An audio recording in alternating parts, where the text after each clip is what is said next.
एक बार देवर्षि नारद मुनि भगवान से मिलने वैकुंठ गए। उसके पश्चात वे त्रिवेणी संगम में पवित्र स्नान किए। त्रिवेणी, जहाँ तीनों नदियों का संगम अर्थात गंगा जी, यमुना जी और सरस्वती जी का मिलाप होता है। स्नान करने के पश्चात वे जंगल के रास्ते से नारायण गुजर रहे थे। नारायण वहाँ उन्होंने अधमरे नारायण भालू, हिरण के नारायण बच्चे और कई जानवरों को देखा, नारायण जिन्हें तीर नारायण के जख्म से अत्यंत रक्त निकल रहा था। नारायण नारायण। नारद मुनि के हृदय में अत्यंत पीड़ा हुई।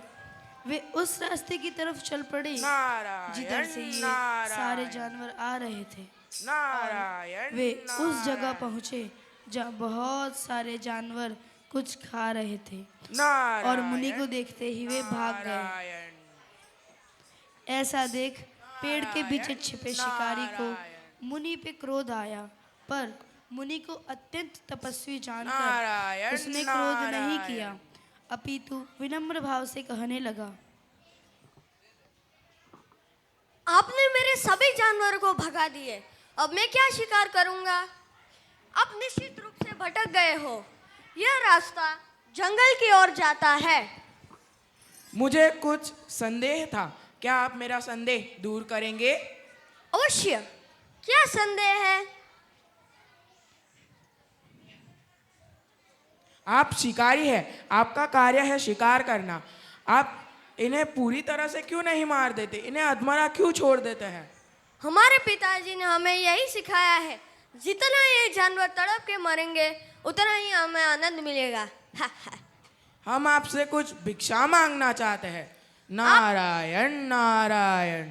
आप हमसे किसी भी जानवर का खाल ले सकते हैं, हमारे पास बहुत है। नहीं, हमें खाल नहीं चाहिए। हम आपसे प्रार्थना करते हैं कि आज से आप किसी भी जानवर को पूरी तरह से मारेंगे, उन्हें अधमरा नहीं छोड़ेंगे। नारायण नारायण।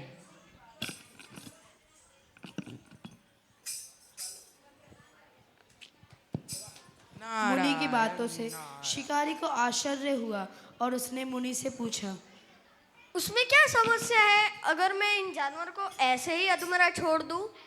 आप शिकारी हैं, आपका कार्य है शिकार करना। आप इन्हें पूरी तरह से मारने की जगह इन्हें अधमरा छोड़कर इन्हें पीड़ा दे रहे हैं। पीड़ा देना किसी को बिना काम के एक पाप का कर्म है। यह पाप क्या है? नारद मुनि ने नारायण उसे पाप और नारायण। पुण्य कर्मों के बारे में समझाया। उन्होंने समझाया कि जितने तुमने जानवरों को मारा है उतनी बार तुमको जन्म लेना होगा और यही जानवर तुमको मारेंगे। यही प्रकृति का नियम है। शिकारी मृगारी यह सुनते ही उसके हाथ पांव कांपने लगे और वह नारद मुनि के चरणों में गिर गया। मुझसे बहुत पाप हुआ है, कृपया करके बचने का कोई मार्ग बताइए। आप बहुत बड़े भक्त हैं, आप ही अब हमें इनसे बचा सकते हैं। मृगा नारद मुनि स्वभाव से दयालु मृगारी को उठाया और उठो कहा, मृगारी, उठो, अपना धनुष तोड़ दो। मृगारी को आश्चर्य हुआ। यह धनुष तोड़ दूंगा तो मेरा पालन पोषण कैसे होगा? मैं करूंगा तुम्हारा पालन पोषण, मैं। शिकारी ने धनुष तोड़ दिया और नारद मुनि से कहा, अब मैं क्या करूं? तुम अपने घर का सारा सामान गरीबों और ब्राह्मणों में बांटकर अपनी पत्नी के साथ एक जोड़ी वस्त्र में गंगा नदी के किनारे एक कुटिया बनाओ और तुलसी माता की सेवा करो और जितनी जीविका हेतु तुम्हें भोजन चाहिए उतना ही ग्रहण करो। इससे ही तुम्हारा कल्याण होगा। मृगारी ने बिल्कुल वैसे ही किया जैसे नारद जी ने उसको समझाया था। आसपास के लोगों में चर्चा होने लगी कि एक शिकारी इतना बड़ा साधु कैसे बन गया। लोग उसे मिलने आते और तरह तरह के भेंट लाते, पर वह अपनी जीविका हेतु उस दिन की आवश्यकता अनुसार ग्रहण करता और सब बांट देता।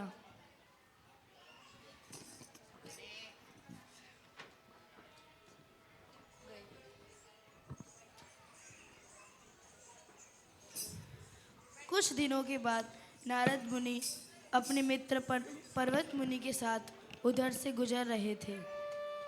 उन्होंने कहा, नारायण नारायण। आइए पर्वत मुनि, मैं आपको एक भक्त से मिलाता हूँ। नारायण नारायण। नारद मुनि मृगारी के पास गए। मृगारी यह देखते ही दंडवत करने लगा, पर नारायण नीचे चींटियां थीं। वह रुक गया और धीरे धीरे चींटियों को हटाने लगा। पर्वत मुनि को आश्चर्य हुआ और पर्वत मुनि ने कहा, मेरे प्रिय नारद मुनि, आप वास्तव में एक पारस पत्थर हैं जिसकी संगति से एक शिकारी भी शुद्ध भक्त बन सकता है।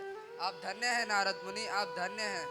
यह कहकर पर्वत मुनि और नारद मुनि ने मृगारी को आशीर्वाद दिया और आयुष्मान अपने भव। लोक को चले गए।